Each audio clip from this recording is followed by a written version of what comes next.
좋아요, 구독!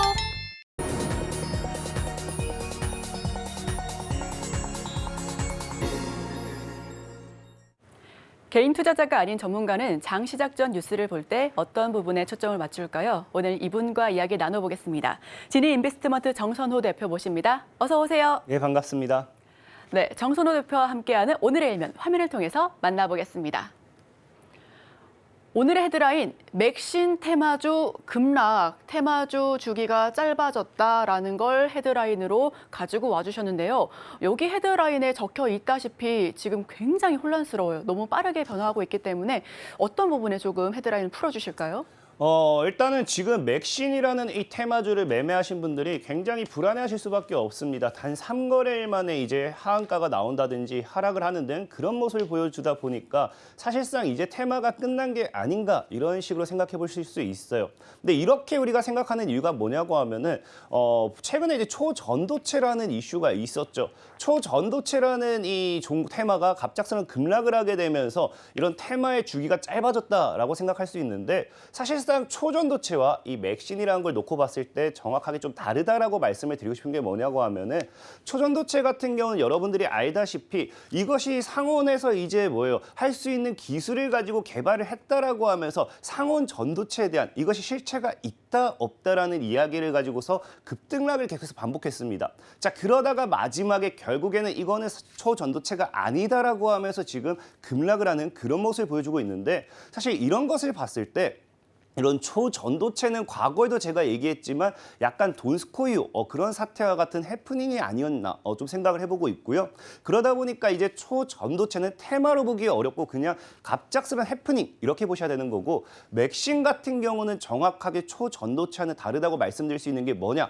이미 2011년도에 이 물질이 발견이 되었습니다. 그러면서 이거를 나중에도 설명을 드리겠지만 상용화를 할 수 있냐 없냐의 부분의 차이였던 거고 지금 이제 맥신이라는 거는 일단 이 실체가 있는 부분이기 때문에 단기적인 테마로 끝나기는 어렵다고 좀 보셔야 돼요. 특히나 이제 과거에 여러분들이 우리가 대충 꿈의 물질이라고 이제 표현을 하죠. 이제 꿈의 물질 신소재라고 표현을 하는데 이게 맥신은 처음 들어보셨을 수 있어도 이제 그래핀이라는 건 좀 많이 들어보셨을 거예요. 그러면서 이 그래핀과 이제 맥신, 그래서 과거에는 이제 상용화에 대한 기대감이 나왔던 게 그래핀 관련되어 있는 모멘텀, 이게 좀 상용화에 대한 기대감이 있었는데 우리가 과거에 차트를 본다라고 하면은 이 그래핀 관련되어 있는 이슈, 국일재지라는 종목이 좀 여러분들이 잘 아실 겁니다. 근데 국일재지라는 종목 같은 경우도 여러분들이 이제 기억하시는 분들이 딱 보시면 아시겠지만 지금은 아쉽게 거래 정지가 되어 있어요. 근데 과거 2019년도에 뭐라고 합니까?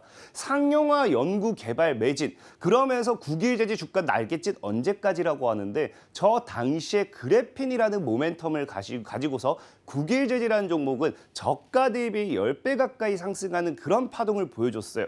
그렇기 때문에 지금 이 꿈의 물질, 이런 이 테마를 봤을 때 우리가 무시할 수 없다라고 좀 말씀을 드리고 싶은 거고 특히나 지금 상용화를 놓고 본다라고 하면은 그래핀 같은 경우도 아직 상용화가 되지 않았어요. 그럼에도 지금 시장에서도 뭐합니까? 이런 상용화에 대한 기대감, 국일재지에 대한 기대감이 또 나와준다라고 하면 반등을 하기 시작해요. 근데 더 재밌는 건 뭐냐고 하면은 우리가 다음 뉴스를 봤을 때 그래핀보다 뭐라고요? 전도도도 우월한 신소재 맥신이라고 합니다. 그러니까 우리가 같은 꿈의 신소재라고 표현을 하고 같은 기대감을 가지고 있지만 그래핀보다 더 맥신이 더 우월하다라는 거는 그래핀 역시도 10배를 갔는데 맥신이 더 갔으면 더 갔지 3일 만에 끝났다? 저는 그거는 좀 아니라 보고 있고요. 그리고 특히나 이제 그래핀 같은 경우는 상용화에 대한 기대감만 있었다라고 하면은 맥신 같은 경우는 아까 제가 앞에 실체가 있었다고 했죠. 이제 실체가 있는 이유가 무엇 때문이냐? 원래는 이제 2011년도에 이 물질이 개발이 됩니다. 하지만 이거를 상용화 못 시켰던 이유가 생산이 불가능해서가 아니에요. 생산이 불가능해서가 아니라 보통의 이제 이거를 가지고서 어디에 적용을 하려고 하면은 균일한 품질의 이 제품을 생산을 해내야 되는데 맥신 같은 경우는요. 분자 구조라든지 양이라든지 이런 거에 따라서 성질이 달라지게 되어 있어요. 그러다 보니까 어떤 제품에 이 맥신을 대입을 해야 되는데 적용을 시켜야 되는데 균일한 품질이 나와주지 못하다 보니까 똑같은 품질, 똑같은 제품을 생산하는데 한계가 있게 됩니다. 그러다 보니까 지금까지 대량 생산에는 제한이 있었던 거고 이번에 연구 개발을 통해서 밝혀진 게 뭐다? 대량 생산을 할 수 있는 기술, 균일한 품질의 제품을 만들 수 있는 생산할 수 있는 기술을 개발했기 때문에 앞으로의 뭐가 기대된다? 이 대량 생산을 우리가 기대해 볼 수 있다는 겁니다. 그럼 이것이 대량 생산이 되었을 때 우리가 앞으로 이제 어디에 사용할 수 있느냐가 중요하겠죠. 사실 생산을 해놓고 사용하는 곳이 뭐 굳이 우리나라 증시에 도움이 되지 않는 곳, 이 실생활에 도움이 되지 않는 그런 곳에 사용이 된다라고 하면은 우리가 이거를 좋게 볼 필요는 없어요. 하지만 이 맥신이라는 것이 이제 우리가 적용할 수 있는 게 뭐가 있냐고 하면은 여러분들이 좋아하는 반도체에도 적용할 수 있고요. 아니면은 제약, 의약품에도 적용할 수 있고요. 이제 센서 쪽으로도 적용이 가능하고 더불어 더 나아가서 여러분들이 좋아하는 배터리에도 적용이 가능해요. 근데 배터리 같은 경우는 특히나 여러분들이 더 좋아할 수밖에 없는 이유가 지금 또 뉴스를 잠시 보여드린다라고 하면 어디로까지 적용이 되느냐? 2차 전지. 이제 응급제용으로서 이제 배터리에 적용이 가능해요. 그래서 뉴스 자료를 조금 봤을 때 뭐라고 표현을 하느냐. 차세대 리튬 금속 전지의 응급용 소재로 주목을 받는다고 했죠. 하지만 이것이 대량 생산, 상용화가 불가능했기 때문에 이걸 적용해가지고 응급용 배터리를 만드는 게 제한이 됐던 거고 이거를 통해서 이제 배터리를 만들었을 때 뭐라고 합니까? 기존 리튬이온 전지의 몇 배, 10배 이상 높은 용량을 확보할 수 있다고요. 우리가 전기차에서 가장 문제되는 게 주행거리와 충전 시간이겠죠. 보다 너무나 짧은 주행거리, 그다음 너무나 긴 충전 시간. 이게 충전 시간까지 잡지는 못하지만 동일한 충전 시간의 몇 배, 10배가 넘는 용량을 확보한다는 거는 굉장히 앞으로의 배터리의 뭐다? 주행거리를 늘릴 수 있는데 획기적이다라고 좀 볼 수 있기 때문에 이런 배터리 관련된 부분, 특히 어제 에코프로 같은 경우도 제가 나중에 다시 설명드리겠지만 급등이 또 나와줬어요. 추가적인 상승이 나와주다 보니까 2차 전지는 죽지 않았구나라고 많은 분들이 생각을 할 겁니다. 그럼 이 과정에서 2차 전지와 배터리, 이런 이 주행거리를 늘릴 수 있는 기술력을 가지게 된 맥신이 다시 한번 주목받을 수 있다. 이거 좀 생각해 주시면 좋겠습니다. 자, 그리고 마지막으로 이게 우리가 끝났다, 뭐 3일천하다 이렇게 표현할 수 없는 이유가 뭐냐고 하면은 급락에 대해서 많은 분들이 이제 걱정을 하잖아요. 그러니까 이게 초전도체와 계속 다르다라고 이야기했는데 초전도체 같은 경우는 확실하게 이게 계속해서 공방을 했던 게 뭡니까? 맞다 아니다, 맞다 아니다. 그러니까 아니다가 나오면 뭐다? 악재고요. 맞다가 나오면 호재가 됩니다. 그러다 보니까 아니다라는 내용이 나올 때마다 급락이 나왔던 거고 결과론적으로 아니었다라고 하니까 하한가를 가게 되는 거죠. 근데 이제 이유 없는 악재는 이제 우리가 맥신 같은 경우는 아무 이유가 없었어요. 물론 그런 건 있었습니다. 이 기업에서 이게 우리 회사가 맥신과 관계가 없어요. 이거는 악재가 맞아요. 하지만 여러분들이 알고 가셔야 되는 게 모든 테마주들은요. 기업들은 우리는 몰라요. 우리는 아니에요 해요. 하지만 개인들이 이것이 맞다라고 생각하는 순간 기업은 아니다 하더라도 계속해서 올라가는 경우가 많습니다. 그런 관점에서 봤을 때 이런 악재는 사실 안 나왔다 저는 좀 말씀드리고 싶고 우리가 이 악재가 나오지 않았기 때문에 이거는 개인을 털기 뿐이다. 지금까지 차트를 봤을 때 많은 종목들의 흐름을 봤을 때 이런 하락은 늘 나왔던 거예요. 지금 우리가 과거에 제가 소개시켜드렸던 파워로직스도 한번 볼게요. 초전도체 관련되어 있는 이슈로 파워로직스라는 종목의 차트를 보고 간다라고 하면은 제가 아마 저 당시에 이제 이틀 뒤인가 소개를 시켜드렸을 겁니다. 근데 보면은 분명히 금요일장에 하한가를 기록해요. 갑자기 하한가입니다. 근데 어떻게 돼요? 하한가를 가자마자 조금 조정을 주고 주가는 단기간에 2배 이상 다시 급등을 하는 모습을 보여주고 있어요. 그 다음 종목을 또 보고 가도록 하겠습니다. 자, 그 다음 종목을 본다라고 하면은 이제 아까 아마 앞서 말씀드렸던 이제 국일제지라는 종목이 또 나와 줄 거예요. 이제 국일제지 같은 경우도 분명히 이제 10배 올라가는 과정에서 추가적으로 2배, 3배가 더 올라가는데 어떻게 한다? 하한가가 나온다라는 거예요. 그러니까 하한가가 나와주고 나서 이거 뭐야 하지만 주가는 더 큰 상승을 하고 있다. 이거를 여러분들이 봤을 때는 악재 없는 하락은 뭐다? 개인을 턴다라고 좀 생각해 보셔야 돼요. 그 다음 우리가 또 본다라고 하면은 이제 피코그램, 이제 원전 관련해가지고 여러분들이 좀 좋아하셨던 종목 중에 하나입니다. 피코그램도 어떻게 되느냐? 이제 급등을 하는 데 있어서 다음 차트를 봤을 때 급등을 하는 데 있어서 마이너스 17% 정도의 하락이 나와주면서 주가가 급상승하는 것을 여러분들이 볼 수 있을 겁니다. 그리고 이제 마지막으로서 우리가 좀 볼 수 있는 종목이 여러분들이 좋아하는 에코프로라는 종목의 차트를 좀 한번 더 보여드리도록 할게요. 그래서 이제 에코프로 같은 경우도 어떻게 돼요? 그 다음 차트인데 에코프로 같은 경우도 보시면은 그러면은 여러분들이 지금 이제 17% 하락이 나오죠. 에코프로 끝났다. 악재 나왔다. 이제 개인은 도망가야 된다. 하지만 어떻게 된다? 에코프로 같은 경우도 그 다음부터 70만 원대 대비해가지고 마이너스 17%. 70만 원짜리가 마이너스 17%라는 거는 웬만한 저가형 스모켓 종목은요. 하한가 두 방 나온 수준입니다. 하한가 두 방 수준이라고 생각하셔야 되는데 이 종목이 어떻게 되느냐? 해당 자리에서 급락이 나와주고 2배가 상승을 해주죠.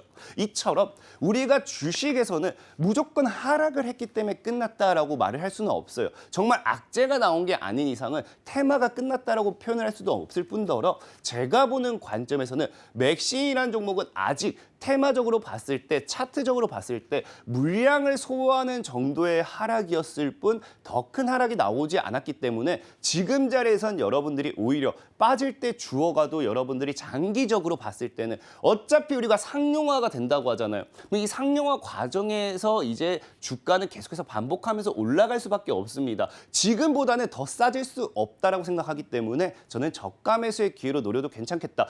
굳이 불안해하지 않으셔도 괜찮다. 최근 테마주 이런 이 초전도체 때문에 굉장히 불안해하실 건데 불안해하지 마시라라고 좀 말씀을 드리겠습니다. 네, 테마주 주기가 갈수록 짧아져서 굉장히 고민이신 분들 많을 것 같습니다. 어제 우리 시장을 좀 간단하게 포인트 잡아서 얘기를 하자면요. 빛과 소금이 닳다가 아닐까 싶은데요.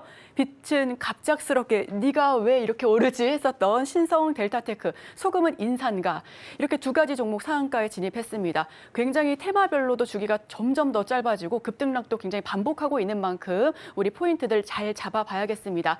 말씀해 주셨던 것처럼 맥신은 지금 실체가 있다라는 점에 초점을 맞춰서 이야기를 또 나눠봤고요. 금속층과 탄소층이 교대로 쌓인 2차원 나노물질, 높은 전기 전도성과 우수한 전자파 차폐 능력을 갖췄다라고 정의가 되어 있습니다. 그렇다면 많은 분들께서 그럼 어디다 쓰인다는 거야? 라고 했을 때 말씀해 주셨잖아요. 배터리에 쓰일 수 있다. 자, 그렇다면 이제 우리 투자 포인트 잡아봐야 할 것 같은데 그럼 투자 포인트가 배터리일까요?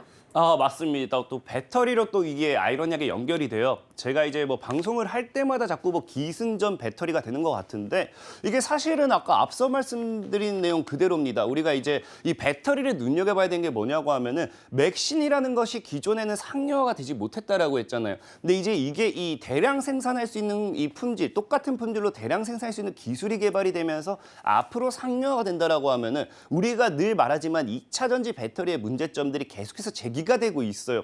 하지만 새로운 이 2차 전지, 뭐 응급제 배터리가 되었던지 이 전고체 배터리가 되었던지 이런 것들에 이제 활용을 하지 못하고 생산해내지 못하는 이유가 기술력이라는 부분이 어느 정도는 따라오게 됩니다. 하지만 맥신이라는 것이 뭐 하게 된다고요? 아까 응급제용 배터리에 이제 사용이 되면서 충분히 응급제 배터리를 더 앞으로 상용화시키는데 이제 앞으로 이제 촉각제가 될 수도 있다라고 좀 보시면 좋고요. 그다음에 제일 중요한 건 뭐냐고 하면은 사실 그래요. 보통 상용화가 되면은 그 기업이 수혜를 받겠지, 그 상용화를 시킨 생산하는 이 기업이 받겠지라 생각을 합니다. 근데 우리가 전기차를 본다 하더라도 사실 전기차를 생산하는 기업, 현대차라든지 이런 기업들의 주가의 상승률이 미비해요. 하지만 늘 뭐가 올라간다? 이것이 상용화되면서 반사이익을 가지고 빠르게 성장할 수 있는 그런 기업들이 오히려 반사이익을 받아요. 그러다 보니까 전기차가 상용화되고 2차 전지 배터리가 더 크게 가는 것처럼 이제 뭐다? 이 맥신이라는 것이 상용화되면은 사실 이제 응급제 배터리가 더 빠르게 상용화될 수도 있겠죠. 그럼 역시나 응급제 배터리에 대한 기대감을 우리가 좀 생각을 해봐야 되는데 여기서 추가적으로 봤을 때 우리가 리튬이 올랐던 것처럼 응급제 배터리를 만들 수 있는 게 뭐다? 이제 맥신이라고 했잖아요. 그럼 이제 응급제 배터리의 핵심 재료로 이용이 될 수 있는 맥신 역시 맥신 테마가 다시 한번 배터리발 이슈와 함께 상승하기 충분하다라고 좀 말씀을 드리고 싶고 그다음에 제일 중요한 거는 이제 우리가 사실 어제 에코프로를 봐야 돼요. 이제 에코프로의 차트를 제가 한번 좀 보고 가도록 할게요. 에코프로라는 거는 제가 이제 서울경제 이 방송에 맨 처음 나왔을 때부터 그랬던 것 같아요. 제 첫 방송의 주제가 황제주 등극한다, 100만 원 넘어간다, 사야 된다라고 얘기했던 게 에코프로고 지금도 계속 얘기했죠. 그 당시에 얘기했던 게 MSCI 지수 편입과 함께 2배 정도는 더 가는 흐름을 보여주는 종목들이 많았다에 집중해봐야 되는 거고 그다음에 에코프로 머티리얼즈 상장하기 전에 절대적으로 죽을 수 없다라고 말씀을 드렸습니다. 근데 지금 이제 보면 에코프로에 이게 단기적인 차트를 볼게요. 과거에 100만 원대에 정말 강한 저항을 맞았습니다. 100만 원을 뚫고 이제 황제주에 등극을 해버리게 되죠. 그러면서 이제 우리가 150만 원까지 찍었다가 대략적으로 130만 원 정도 차트의 고점을 만들게 되는데 갑작스럽게 다시 급락이 나오면서 100만 원대를 어떻게든 지켜내죠. 그러면서 저 자리가 지금 추가적인 개인 리턴은 물량 소화 자리였다라고 하면은 이 130만 원, 우리가 차트를 뜯어봤을 때 130만 원을 양봉 돌파 안착하는 순간 우리가 뭐라 표현하느냐, 캔들의 고점을 돌파를 했다라고 하면서 다시 신고가 패턴에 대한 기대감이 생기게 돼버려요. 그러면 이 신고가 패턴과 함께 우리가 어디에 대한 생각을 해볼 수 있느냐, 다시 에코프로가 움직일 수밖에 없겠다라는 생각을 하게 되겠죠. 그럼 역시나 에코프로가 움직이면 에코프로만 가는 게 아니라 누구와 함께 간다? 2차 전지 관련되어 있는 모멘텀의 종목들과 함께 움직이게 되는데 그 과정에서 배터리가 다시 부각이 된다라고 하면은 우리가 다시 차세대 배터리 해가지고 응급제 배터리가 이슈가 될 수도 있는 거고 아니면 전고체 배터리가 이슈가 될 수도 있는 거고 그런 응급제 배터리가 만약에 이슈가 되었을 때 이거를 상용화로 좀 더 앞당길 수 있는 맥신이라는 것이 또 부각이 되어준다라고 하면은 맥신은 그 차세대 이제 신소재로서 꿈의 신소재 맥신으로 끝나는 게 아니라 배터리의 핵심 소재로서 다시 한번 복합 모멘텀으로서 기대감을 가지고 굉장히 크게 상승하기 상당히 좋은 모멘텀이다라고 좀 말씀을 드리고 싶어요.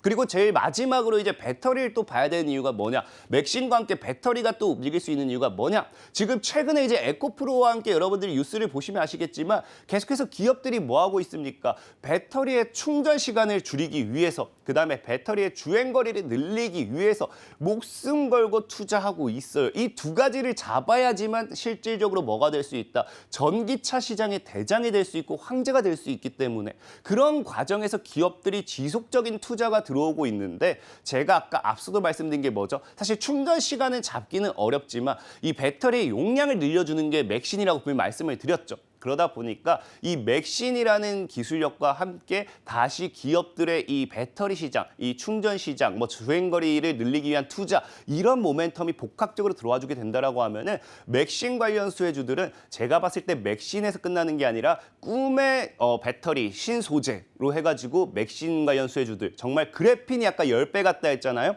그래핀 같은 경우는 배터리와 아무런 연관이 없겠죠. 사실 아무런 연관이 없다고 하기는 어렵지만 굳이 엮어져 있는 연관은 없습니다. 그러다 보니 맥신 같은 경우는 우리가 좋아하는 2차 전지 배터리랑 엮으려면 너무나도 많이 엮을 수 있는 만큼 정말 그래핀이 10배 같기 때문에 10배가 아니라 20배, 20배도 더 갈 수 있는 게 아닌가 좀 말씀을 드리면서 배터리